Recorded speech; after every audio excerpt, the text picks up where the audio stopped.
this came out of the blue for me. I had known Bill for years, but had no sense of what his involvement was with the energy business that we were talking about. I met Bill's father several times, who was a very charismatic guy and a very intense gentleman.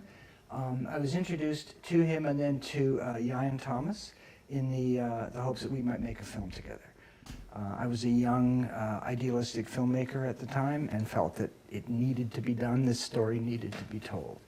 Iuean was a very gregarious, very Welsh gentleman with that lovely Welsh accent, but when he spoke, every word had weight. He really made his points, and it didn't take me long to realize that this was somebody special. And I, again, wanted to tell his story. I was introduced to, firstly, his father, and then Iuean, secondly, is that we'd established this kind of rapport, because this was a family secret, you know, really.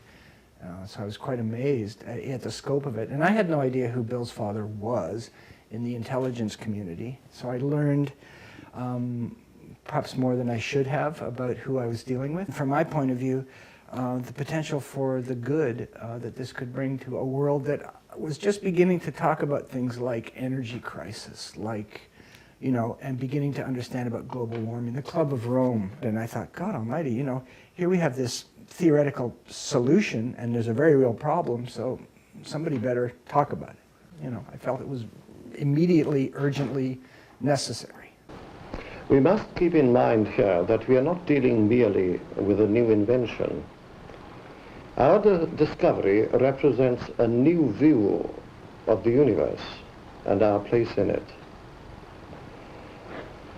A scientific theory basically is a set of premises which seeks to explain a certain set of data.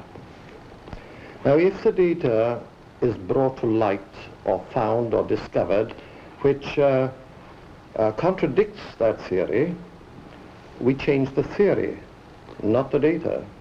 Unfortunately for us, the second law has provided such a far-reaching base of technological development over the years that data contrary to it is actually legislated against.